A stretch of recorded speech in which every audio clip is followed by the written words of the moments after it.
Following is a multimedia presentation that is a supplement to the Sustainable Country Living book.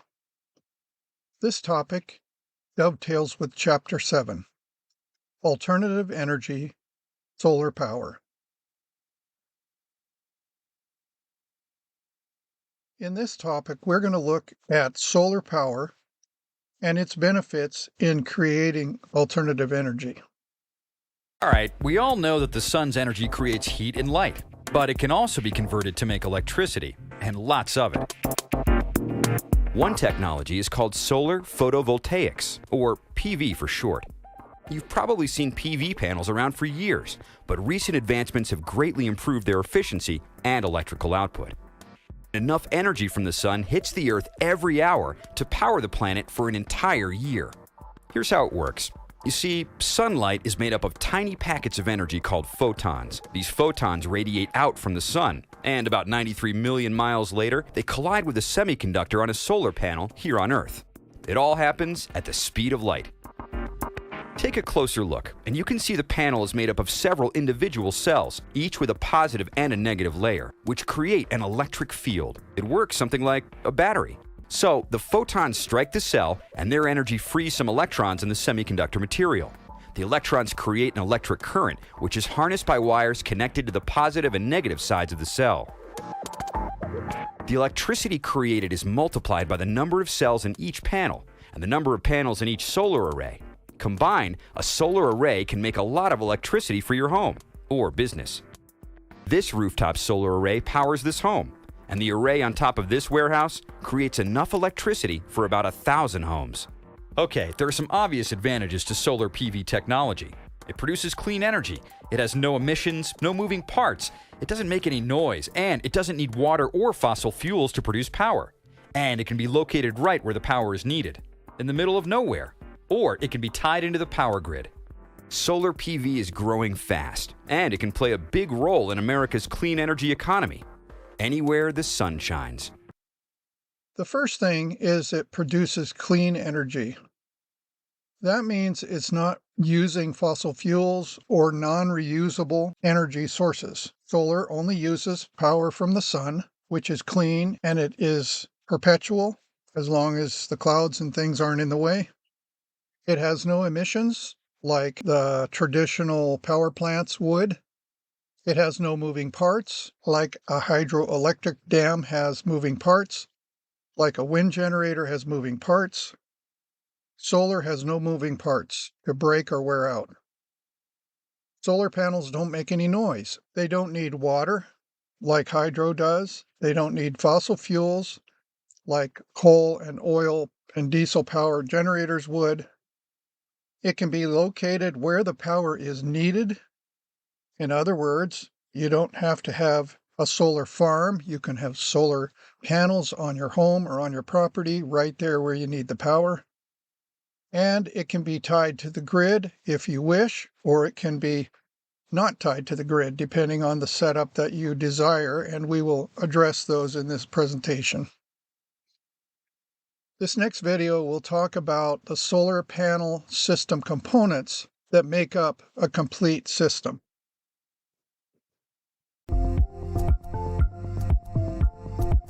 Solar panel system is alternative energy source for electricity. It is a clean and environment-friendly technology that does not require any fuels. A solar home system consists of a PV module, a battery, a charge controller, an inverter. PV module is combination of photovoltaic cells which convert sunlight into direct current electricity. Each cell can produce about 0.46 volt of electricity. Mostly it can be found in arrangement of 60, 72, and 96 cells. A solar panel comprising 72 cells generates 33.12 volt per hour. But it also depends on the sun hour.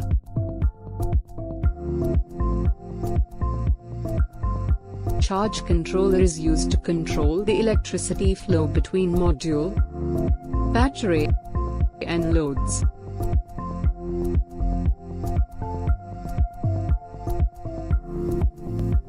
Battery is device that store the excess electricity generated by solar panel.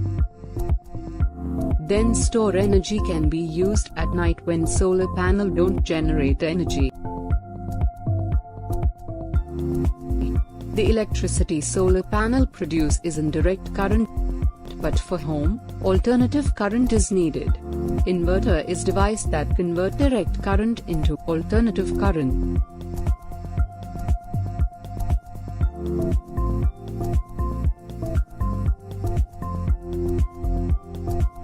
When the sunlight hot solar panel, it absorb the light energy and convert into direct current. After the current produced, it goes to the charge controller where it control the flow of current. The required energy goes to electric appliance of home through inverter where it convert the DC into AC. And the extra current will goes to the battery for storage. This how the solar panel system work in a home. Solar panel system components include a source for the energy, in this case solar panels, put in arrays mounted on a rack. Then that power that's generated goes through wires to a charge controller which maintains the battery. And then that power, which is DC, gets converted into an inverter to make it usable AC for the house. So those are the components of a solar panel system. Next, how does the grid-tied solar system work? Solar power is the most abundant renewable energy resource we have available on Earth. Solar-generated electricity is created by using technology field-tested and improved upon since the 19th century.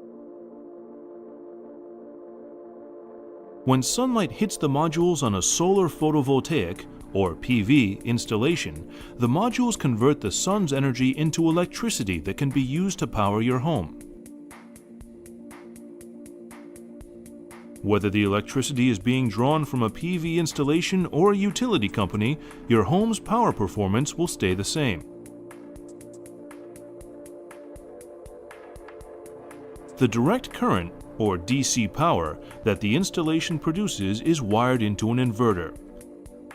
This inverter converts the DC power into an alternating current, better known as AC power. This AC power is the standard electrical current used for powering most homes, appliances, and luxuries throughout the world. The electrical current then flows from the inverter to the home's electrical service panel that feeds electricity into the household.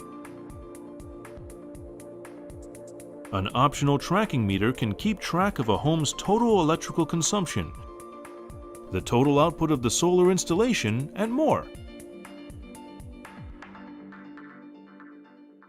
These tracking systems often have live display systems or online monitors, so you can track how much of your home's electricity needs are being met by your system's production and how well your system is performing at any point in time.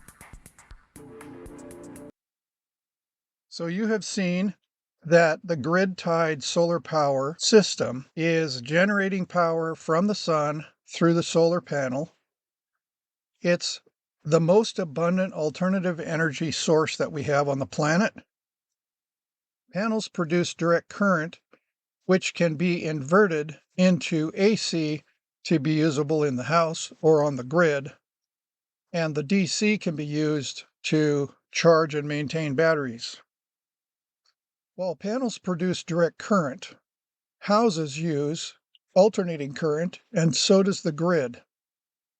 So a power inverter converts the direct current from the panel to be usable as AC.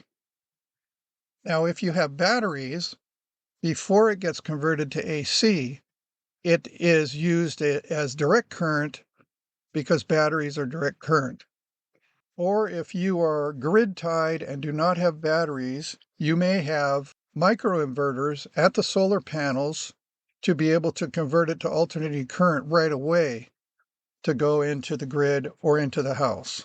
Additionally, we've seen there are power monitoring systems that will allow you to keep track of your power usage and how much you're generating. If you purchase an on-grid, non-battery system and have it installed in your house commercially, it will come with a power monitoring system, which oftentimes you can also monitor it remotely from your smartphone. Now let's first look at grid-tied solar systems. In a grid-tied system, solar panels are connected to a string inverter, directly integrated into your home breakers panel. This breakers panel in turn is connected to the grid, creating a flow of electricity from your solar panels to your home and the electricity grid. Grid-tied solar systems are popular for homes because they connect directly to the power grid and don't use batteries.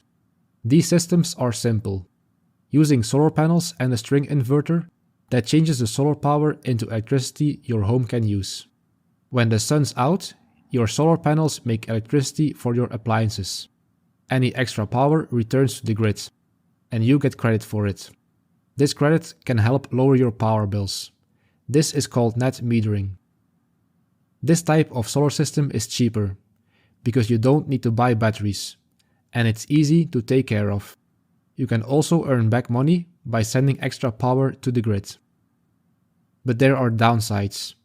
If there's a power outage, your solar system turns off to keep workers safe while they fix the problem. Also, some places are changing the rules about the credit you get for sending power back to the grid. You might get less credit than before. As you've seen, grid-tied solar power systems are the most popular type of solar-powered electric generating system. This is because they are less expensive, because they don't have batteries. The AC microconverters on the solar panels send the power directly to the house breaker panel, and the excess can be sent to the grid through net metering. The inherent weakness of a grid-tied solar power system is that when the power on the grid goes down, the power goes out in the house, and the power coming off the solar panels cannot be used. And the reason for this is if the power goes out on the grid and the lineman is up there working on it, you cannot feed power back into the grid because it could electrocute the lineman. So there's an automatic switch in the system when you're grid tied that if the power goes out on the grid, you lose power in the house as well, even if it's in the middle of the night. That's the disadvantage of grid tied. This graphic shows the different components on a grid-tied system. Again, there's no batteries. Otherwise, it's the same as the next hybrid system we're going to talk about. There's the panels. There's a power inverter. There's a power panel at the house, which also acts as a way to send it to the grid. And again, the disadvantage is there's no power when the power goes out at the grid. There's no power at your house. The next system we're going to look at is hybrid. This is the same as grid-tied, but it now has the addition of batteries. In a hybrid system, solar panels connect to a charge controller to charge the battery. The inverter converts DC to AC power, with a critical loads output that remains active even during grid outages. The inverter connects to the AC distribution board and then to the grid, which is a backup power source when needed. Hybrid solar systems combine the benefits of being connected to the electricity grid with the independence of having your own battery storage. You can keep the extra power your solar panels make for when you really need it, during busy times, at night, or if there's a power cut. The battery will still get charged with solar power when the grid is down. Having this kind of system means you're less dependent on the grid, making your energy use more reliable. Plus, thanks to net metering, you can still get credits for any extra power you send back to the grid. A hybrid system is ideal if you have favorable net metering. If you pay 20 cents during busy hours and 10 cents per kilowatt hour during nighttime, you can charge the battery during the night and use it during the day. The diagram shows a DC-coupled system, where the battery is charged directly by DC power from the solar panels, allowing it to continue charging even if the grid goes down. So you've seen a hybrid solar power system includes the PV modules, in other words, the solar panels. It has a battery this time, which means it has a charge controller, because the purpose of the charge controller is to take that DC power and monitor and maintain the batteries. If the batteries are low, the charge controller takes the power from the panels and charges up the batteries. If the batteries get too full, the charge controller stops feeding power. Then from there, from the battery, there's the inverter, and the inverter takes the DC power and converts it to AC, which is what we use in our houses and what the grid is using. And so that converted power made by the inverter can now go to the house or go to the grid. Now, because this has batteries, it can run when the power is out on the grid. Remember, in the grid tied, if the power goes out on the grid, you have no power in the house. The advantage of a hybrid system is that you will continue to have power in your house even if the grid goes down, because now you're going to run off the batteries and there's a mechanism to make sure it's not feeding back into the grid and electrocuting the lineman. So the way it works is you've got in your house a breaker panel that takes care of all the circuits in the house: outlets, lights, washer, dryer, all those things. Each breaker is a different zone. When you have a hybrid system, there's an additional smaller breaker panel that is mounted on the wall that has selected items that are critical when the power's out. So for instance, if you have a water pump and a well, you'd want to be able to have water when there's no power. You'd probably want to have a little bit of lights. You'd want to make sure that your refrigeration units, like refrigerators and freezers, still have power when there's a power outage. So these kinds of things that you decide which are critical for you when the power goes out, you want to make sure you have them, then that goes to the critical load panel. So the power in the batteries is now going to the critical load panel and not to the grid, and not to the AC distribution box, which is the breaker panel in your house. So it's a separate breaker panel. And the reason there's a separate one is because your alternative energy probably isn't going to be big enough to run the whole house without running the batteries down. So the critical load panel is the things you've chosen that you want to have powered up when the power's out on the grid. And that means there's some things you don't care about that you could leave off of your load, like maybe the dryer or, some things that you may have on the grid normally. Now, when you are feeding to the grid, whether it's a grid tied or hybrid, anytime you're feeding to the grid, or you need a different meter, because the power company meter typically is designed to send power from the grid to your house. But if you have alternative energy that's connected to the grid, either hybrid or grid tied, because both are feeding to the grid, then you have a different meter that's called net metering. And net metering allows the power to go both directions.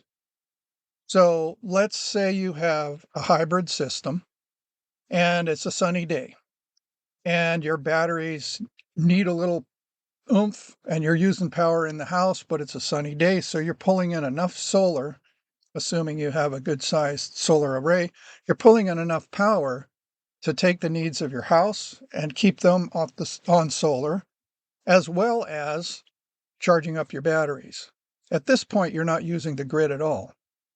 Now you get to the evening, the sun goes down, you're not generating power anymore, but your batteries are full. Now you're going to end up pulling power from the grid to, if your batteries get low enough, then the meter is bringing it into your house the typical way. But during the day, when the solar is good and the sun's out and you're generating, once your batteries are full and your house needs are satisfied and you have more power than you need, you then send it the other direction into the grid. That's a two-way pass-through. That's called net metering. But in brief, you are able to take your extra power and put it in the bank of the grid, so to speak. Think of it as a bank account. And so you have so many kilowatts that you generate extra during the summer. And then when winter comes and it's dark and short days and you need more power, then instead of having to buy power, you get to use up the banked power that you stored from last summer. There used to be where you could get money for selling the power. That's generally not the case anymore, but you do trade dollar for dollar, you might say, for the power. So if you store, power in the summer and then you use it in the winter, you're saving dollar for dollar on your power bill. That doesn't go on forever. Let's say, for instance, you send power to your bank of the grid in the summer, and you've got a bunch of power, and then you use up in the winter, but you haven't used it all. There's typically a time in the year, in maybe spring, when it cuts off, and then the clock starts over again. It's not an ongoing forever bank. So that's net metering. It's a two-way handshake between the power company and your local solar power hybrid system.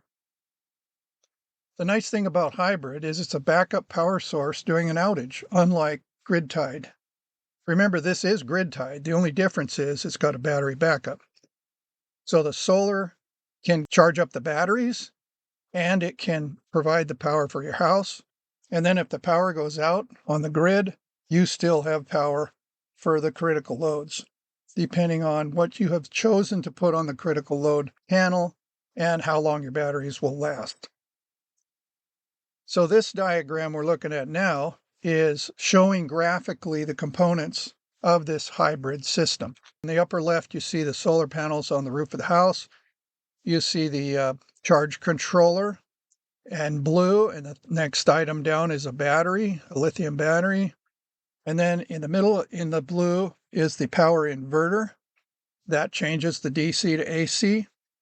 And up above is the critical loads. Those are the things that are going to stay on when the power goes out.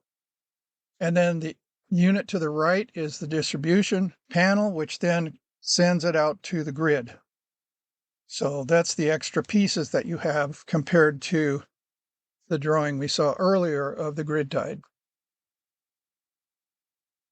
And the last format of a solar system that we're going to look at is off-grid.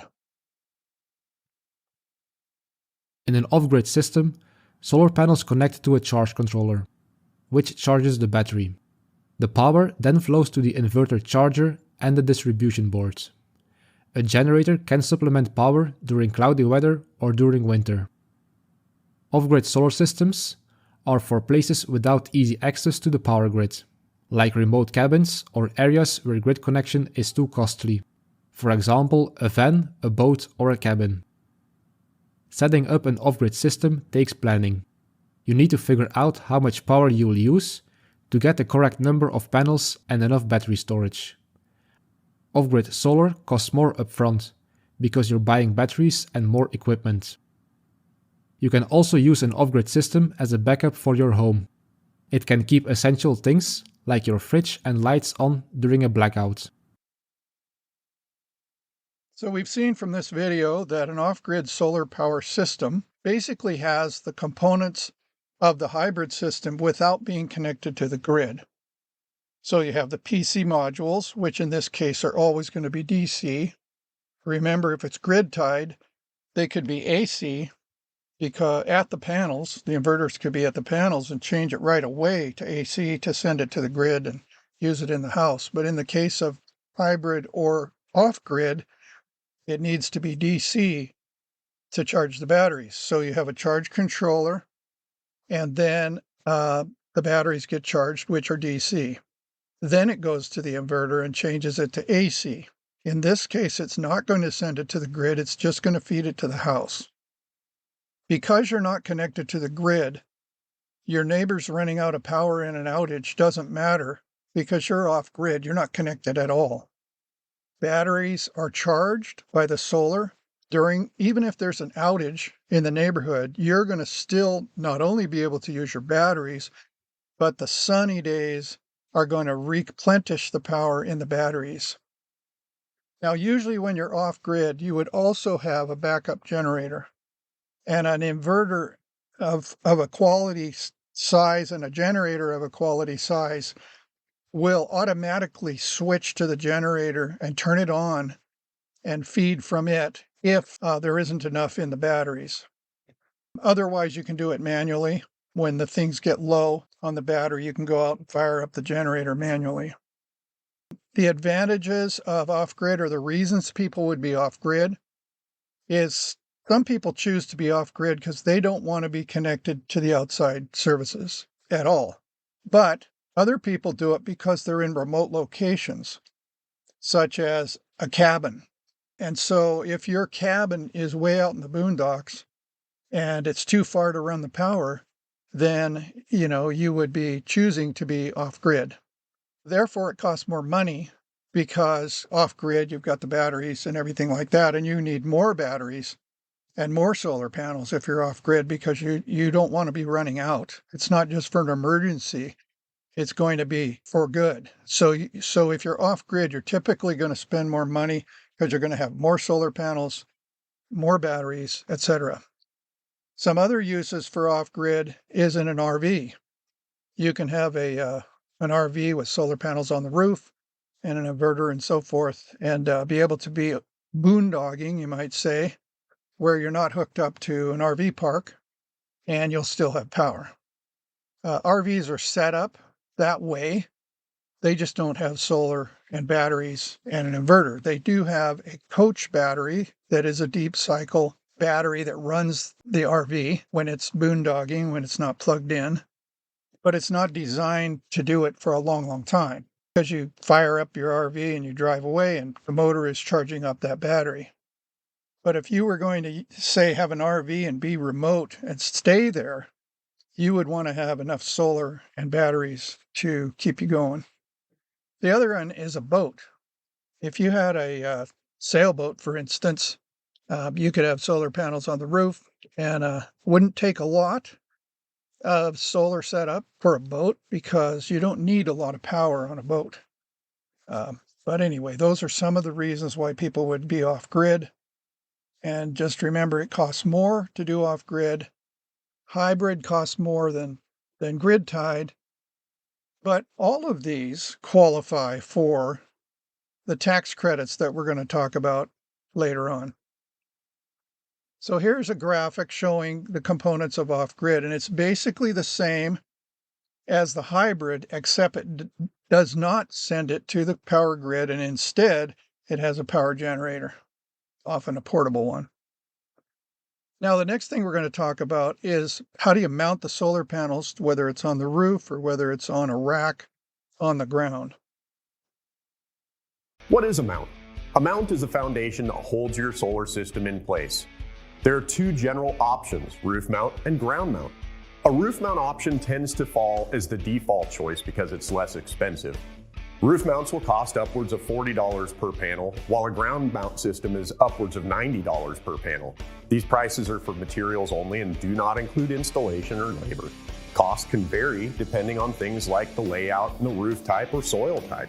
If your roof was built recently, it should be engineered to hold the extra weight of solar panels. If your home is a bit older, your building department may require that you work with a local engineer to ensure your roof can handle the extra load.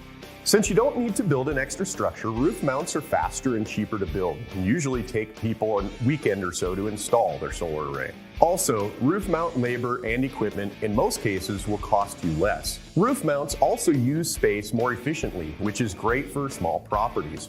With ground mounts, you build a new structure to support the weight of the system from locally sourced pipe.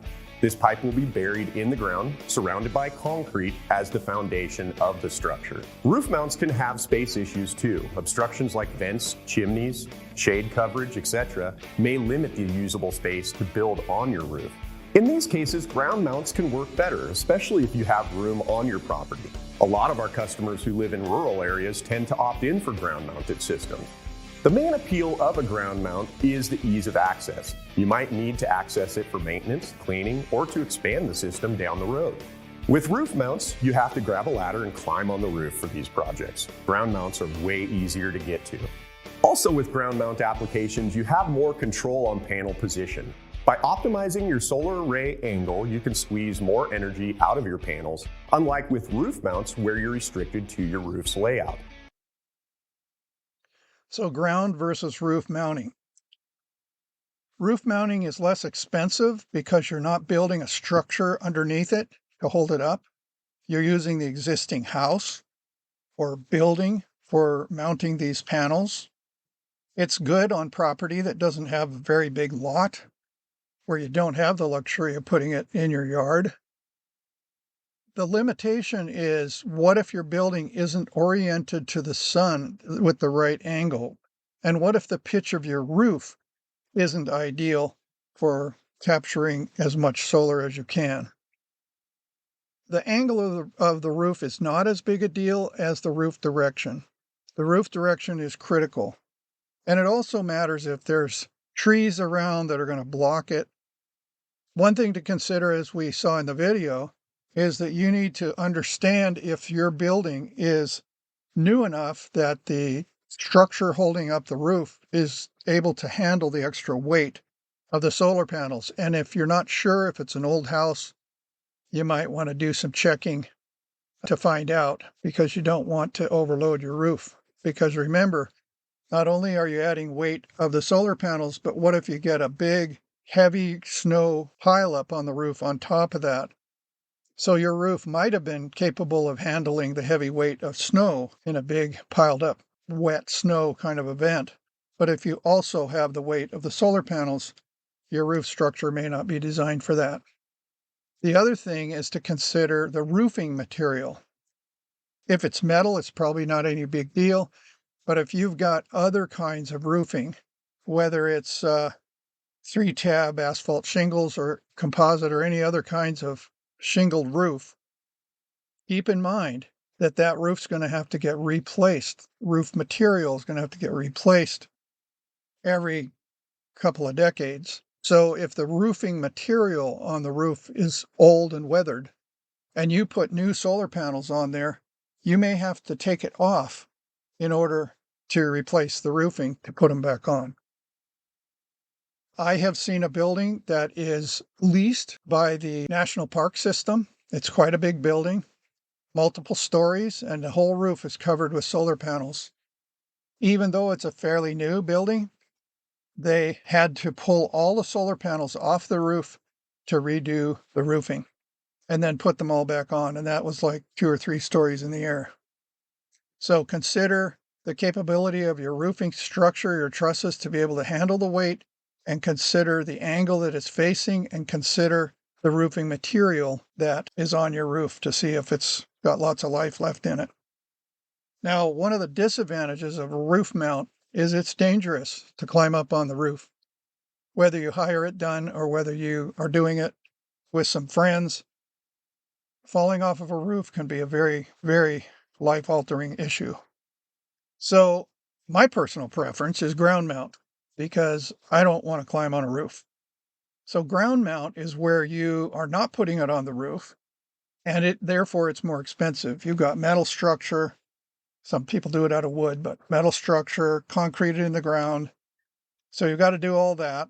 And then, while it's easier to install and maintain and safer to build, you also have the benefit of being able to adjust the direction that you're wanting to go and the angle of the panels. So let's delve into what direction the solar panels should face. What direction should solar panels face? The traditional advice is to position solar panels to be south-facing. This is because, for those of us living in the northern hemisphere, the sun is always along the southern part of the sky as we complete our yearly orbit around it. This being the case, the general best practice to date has always been to position solar panels facing south in order to capture the maximum amount of sunlight overall. Generally, it's common knowledge in the solar industry that these south-facing panels should be tilted between a 30 and 4-degree angle.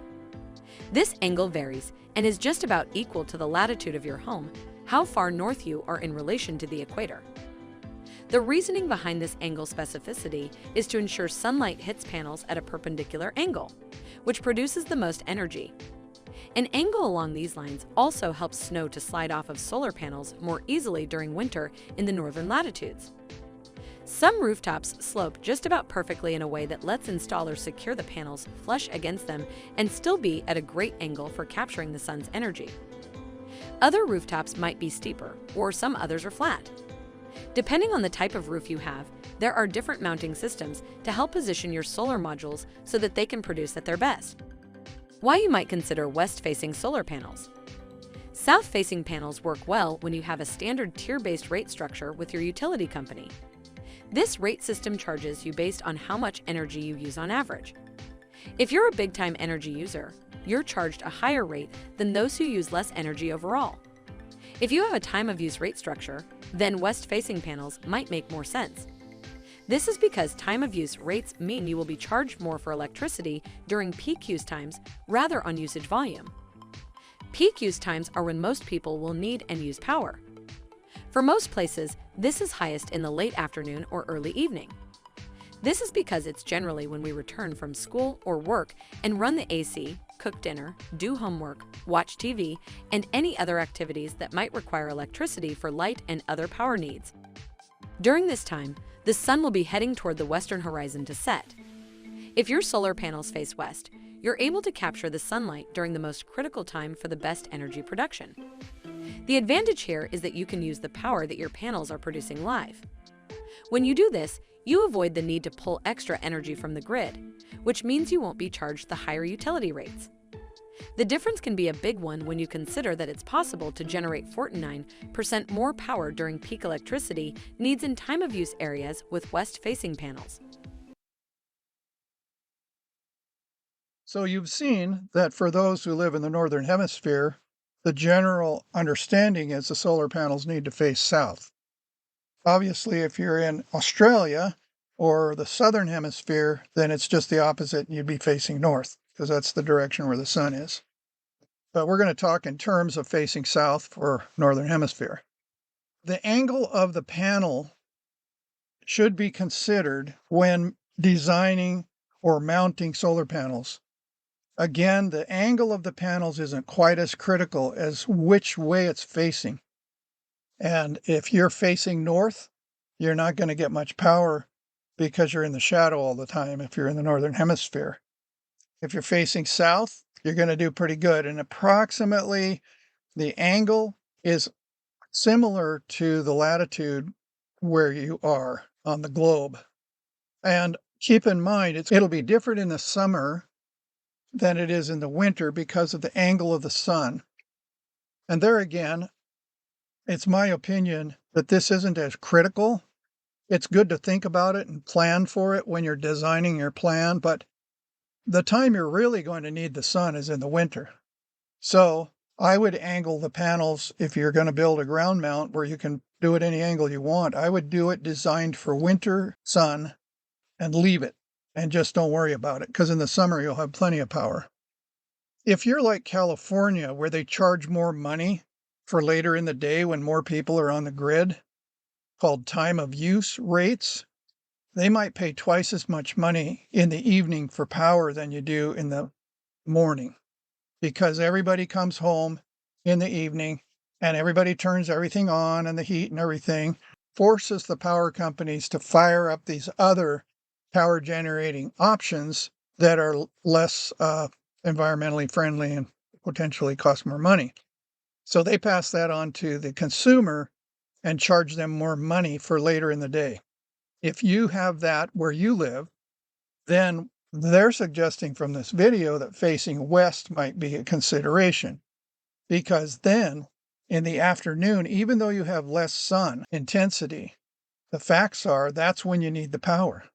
So if the afternoon is when you're going to get the most power because your panels are facing west, then when your house is needing the power, then that's when you're going to be generating the power, and that's offsetting the cost of that time of use higher rate in the evening. That allows you to use the power panel, the solar panels, directly into your house during these expensive peak times. Now, the next thing we're going to talk about, that was mostly talking about the angle of the panels. Now we're going to talk about the solar orientation. Solar orientation is basically the process of aiming something at the sun. This is important because any solar technology, like a solar panel or a sun oven or even a passive solar home, receives the greatest amount of energy when pointed or oriented at a direct 90-degree angle toward the sun. This isn't as easy as you might think, however, because the sun's position in the sky is constantly moving. It rises in the east, arcs across the sky, and sets in the west. Not only that, the sun's actual arc across the sky changes position throughout the year. In the winter in the northern hemisphere, the sun's daily path across the sky moves lower toward the south. This isn't a problem with something like a solar box oven. You just face it toward the sun and move it when needed to follow the sun's movement. However, other solar technologies, especially solar homes, need to use the seasonal changes in the sun's position to work properly throughout the year. Because of this, solar home builders need to know where the sun will be in the sky at any time of the year. This is the first step in deciding whether a specific location is a good place to build a solar home. It also helps us estimate how much power we can get from a solar electric system at that location. Let's find out how to chart the sun's position throughout the year and see why proper solar orientation provides more energy. We'll start by exploring the reasons for the seasons. We all know it's hotter in the summer, but why is that? You might think it's because the Earth is closer to the sun, but actually the opposite is true. Besides, when it's summer in the northern hemisphere, it's winter in the southern hemisphere. So why is it hotter in the summer? It's hotter in the summer because the sun's path is higher in the sky. This results in two things. It makes the days longer, and it makes the summer sun more intense. To see why the summer sun is more intense, let's use a flashlight for a simple demonstration. In a darkened room, shine the flashlight on a flat surface at a direct 90-degree angle. Notice the size of the area lit by the light. Then angle the flashlight down to a less direct angle. The size of the lit area increases, but the intensity or brightness of it is reduced. The more direct 90-degree angle provides the most intense light. The same thing happens with the sun. The higher it is in the sky, the more direct and intense the sunlight will be. We can think of the sky as a huge dome above our heads and imagine the sun's path traveling across the inside of this sky dome. On the surface of the Earth, we'll place letters for the 4 compass directions, north, south, east, and west. Remember, the sun's path is highest in the sky on the summer solstice, the longest day of the year. Its path is lowest on the shortest day of the year, the winter solstice. If we draw the sun's paths on these 2 days, we can clearly see why the day lengths are different. The sun's path across the sky is longer in the summer and shorter in the winter. The longer the path, the more hours the sun is in the sky. Throughout the year, the sun's path will move up and down between these two extremes. We can now begin to chart where the sun will be at any time of day during the year at this location. At 9 in the morning on December 21st, the sun has risen in the east and is low in the southern sky. On June 21st, it's higher in the sky at this same time of day. We can draw a line on the sky dome between these two 9 a.m. positions. This line shows where the sun will be at 9 a.m. during the rest of the year. As the sun's path moves up and down through the seasons, the position of the sun at 9 a.m. will always be somewhere on this line. Likewise, we can draw a line for the sun's position at 3 p.m. Throughout the year, the position of the sun at 3 p.m. will always be somewhere on this line. We now have a rectangle on the sky dome showing where the sun will be between 9 in the morning and 3 in the afternoon throughout the year. On any day of the year, the sun's arc across the sky will be between the two white paths. Between 9 a.m. and 3 p.m., it will be somewhere between the two yellow lines. The area inside this rectangle is called the solar window for this location. The solar window is important because the hours between 9 a.m. and 3 p.m. are when you get the most energy from the sun. To receive the maximum solar energy, you don't want the solar window to be shaded by trees or other obstacles between 9 a.m. and 3 p.m. during most of the year. Before installing a solar electric system or building a passive solar home, builders and installers analyze the building site's solar window and see if there are any shading obstacles. So we've seen that the solar orientation has to do with where the sun is in relation to where you live at particular times of the year. There are seasonal sun movements and there are daily sun movements. Seasonal, the sun is higher in the summer and lower in the winter. And daily, the sun starts at sunrise, gets higher in the midday, and then goes down to sunset. So there's these two different solar movements that we have to consider. The location of the solar panels needs to take these into consideration. Summers have longer days, they have more intense light, and we've established that the sweet spot, you might say, is the solar window, which is from 9 o'clock in the morning to 3 o'clock in the afternoon every day, summer and winter. It's just going to be more in the summer than in the winter, but that 9 to 3 is pretty much your optimum time. So that solar window is something to really consider when you're trying to figure out where am I going to build my solar array, if I'm going to do a rack, the orientation if I'm putting it on a house. And of course, any of those you want to take into consideration things that are going to make shade, like trees and other obstacles, other buildings. Very important. Even if it's just covering part of the panels with the shade, it could affect the overall output of all of them. Now we're going to talk briefly about solar rack trackers. These are pole-mounted collections of maybe 6 panels that rotate and follow the sun. Solar trackers are a type of solar mounting hardware that automatically follow the sun's position in the sky. By always facing directly into the sun, trackers maximize the energy output from the solar panels. They're a nice idea in theory, but when people call up asking to add a tracker to their residential system, we almost always say no, it's not worth it. Why? Well, it's pretty simple. It's actually cheaper to add a couple more panels instead. Which begs the question, so why were trackers invented in the first place if they aren't worth the money? Well, when solar first became popular around 10 years ago, panels were 10 times more expensive.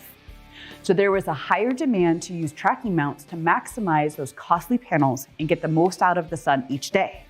About 25% more energy production could be generated from your solar array when using trackers. But now that solar panels are a whole lot cheaper, you're better off just buying a few more panels instead. Installing a tracker on your residential system can add hundreds of dollars per panel. This is due to the complexity of the moving parts and ongoing maintenance to the machinery. When compared to the cost of a couple extra panels, about $400 or less, you can see why we recommend panels over trackers. So even though solar trackers were popular 10 years ago, they're not very popular anymore because it's cheaper to buy solar panels, which don't have moving parts and are less expensive than buying a tracker with its complexity and all of that.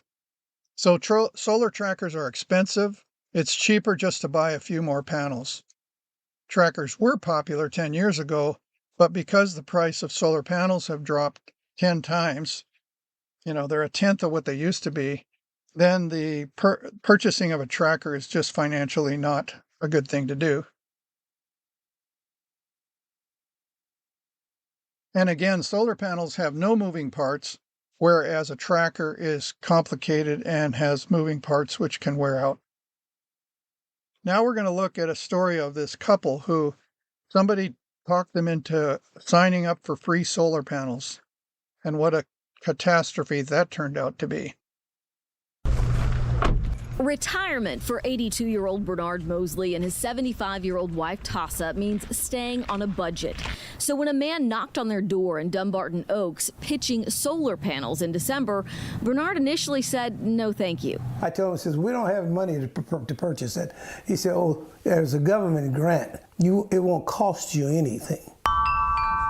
Intrigued, Bernard invited the man and another salesperson inside.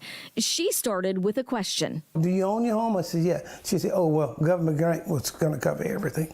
Did she say why the government would want to give grants to give you free solar panels? She said it was a test. It was a test that the government was checking the solar panels as far as the productivity, et cetera, et cetera. In exchange, the Mosleys say the salesperson told them they would have lower electric bills and the panels wouldn't cost them a dime. The couple remember signing one document that day. One page, and then another page that she just wanted an initial. They read it, but they didn't get a copy. Within a few weeks, city inspectors posted these permits and papers on their home, and then crews installed the solar panels.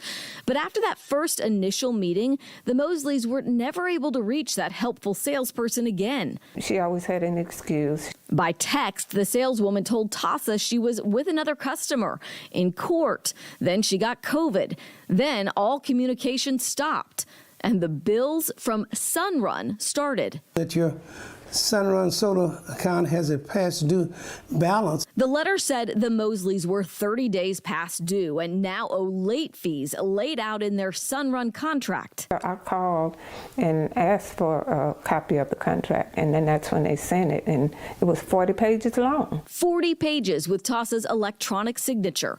One of the pages shows the payment schedule. It shows the Mosleys could pay some $38,000 in full for their new solar panels or pay monthly over 25 years. At the end of it, the Mosleys would have paid more than $67,000. Bernard would be 107 years old. First thing I thought was, oh my God, they're sending us these bills. What happens if we don't pay these bills?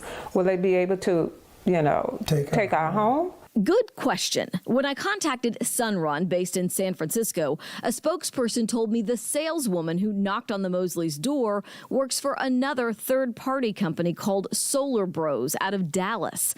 Solar Bros sells solar panels for multiple businesses. All of its salespeople are independent contractors. And a Solar Bros spokesperson told me they fired the salesperson who lied to the Mosleys about the government grants. Sunrun told me they will no longer allow that woman to sell their products. And within days, Sunrun offered to remove the solar panels from the Mosleys' home, repair their roof, and void their contract. I hope other people will see this and know that they need to be very, very careful about purchasing anything, much less the solar systems.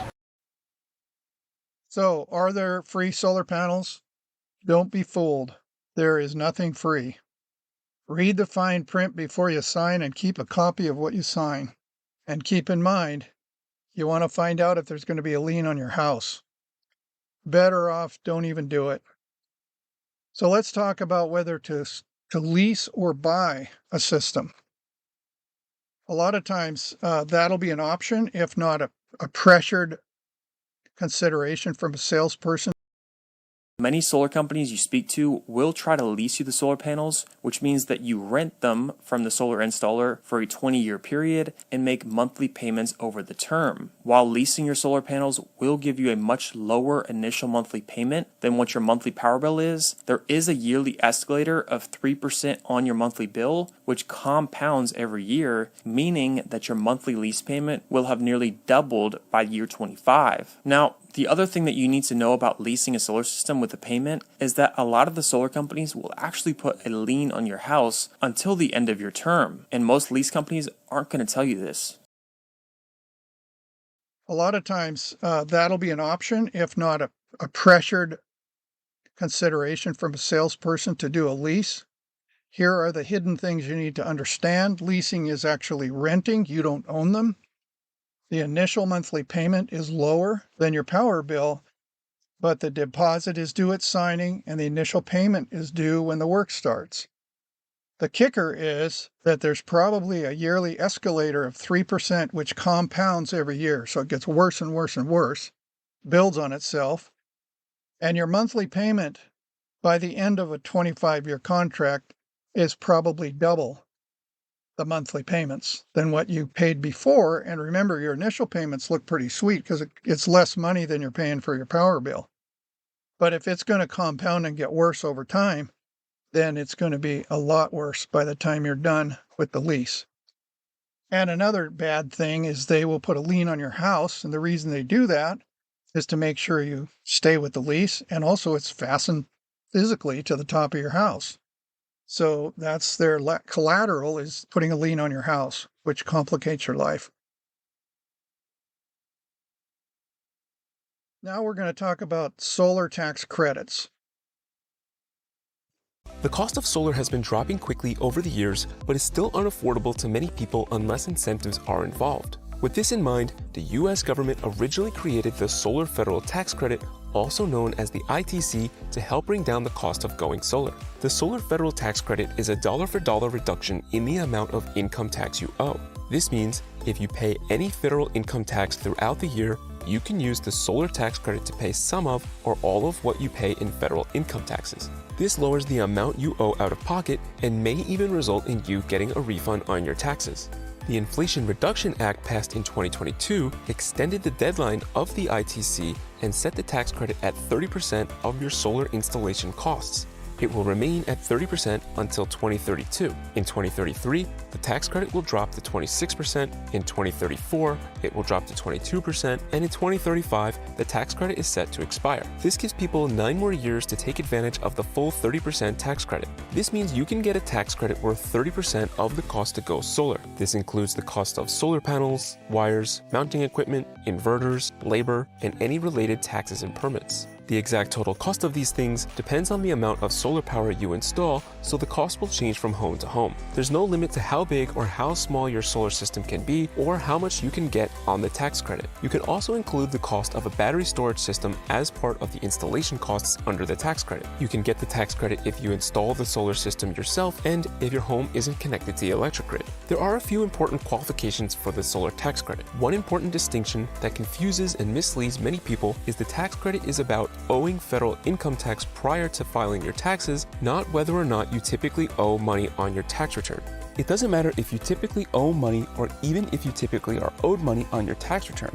What matters is having taxable income. For many people, your employer collects federal income tax from your paycheck throughout the year, which you should receive a W-2 for before tax season. For you, this means you've been paying federal income tax, so you do have income tax to apply the solar tax credit dollars to as long as you meet all of the tax credit qualifications. If you work more of a business owner, contractor, or consultant type role, you probably already know that you must pay federal income tax on your income, so you have taxable income as well. Putting it all together, if you go solar while the tax credit is at 30% and the total cost to purchase and install your solar system cost was, let's say, $30,000, you'll have $9,000 from the solar tax credit that you'll be able to use to deduct from your federal income tax. Be purchased outright or through financing options, but you won't qualify for the tax credit if you rent or lease your solar system, even if you own your home. You must also install a new solar system. This means you cannot get the tax credit on used solar equipment or existing installations.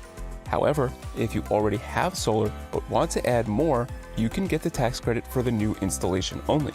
Similarly, if you move, you can install solar on your new home and get the tax credit even if you got the tax credit on your old home. This is really a great thing. Solar tax credits are wonderful. This is United States. I don't know what it is in other countries. I know Germany has lots of solar. There's probably these kind of incentives in many countries around the world, but the United States has a solar tax credit system.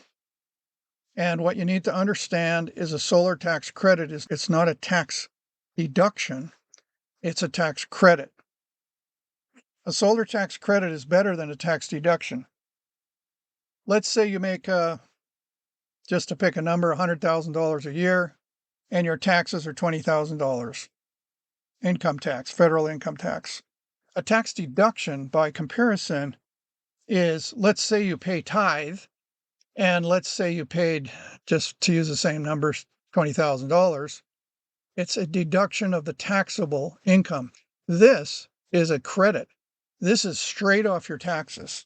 So it's way, way more beneficial to have this tax credit. It's a great deal, and it applies to anything that you can have a receipt for doing alternative energy. It could be you doing it yourself. In that case, you wouldn't get a deduction for your time, but it would be a deduction for everything that you spent money on: wire, cement, components, solar panels, electronic stuff. All of that would be a straight off deduction at the rate of 30%. That's a really sweet deal. It's worth looking into. If you're going to do this, you want to make sure that you keep all your receipts. So, solar tax credit is a great thing. And it's an important thing to understand. There are also situations where local states also have some incentives that can go on top of that. So look into all of your options, talk to an accountant, and figure out if you're going to invest the money in a solar system of some kind that you can take advantage of the solar tax credit. Remember, that qualifies for any of these configurations that we've talked about, grid tied, hybrid, or off grid. It could be a cabin out in the woods and you're buying solar to mount and batteries and all that. They don't come and look and see that it's done. You don't have to send them pictures. You just have to show receipts of what you purchased. And what you purchase this year would be applicable for a tax credit to next year's income tax reports. So that's an overview of alternative energy solar power. And a lot of these concepts carry over to other kinds of alternative energy, which we'll talk about in different sections like wind and hydro and so forth. To be aware of new videos like this one, be sure to subscribe to the Preparing for the Time of Trouble channel. For more free videos and downloadable audio podcasts, as well as handouts, go to www.preparingforthetimeoftrouble.com. Topic categories include recordings of live seminar presentations, country living, sustainable gardening, homestead remedies, how to be self-sufficient when the grid goes down, wild edible and medicinal plants, hydrotherapy, and end-time Bible prophecies. To take advantage of these free resources, go to preparingforthetimeoftrouble.com.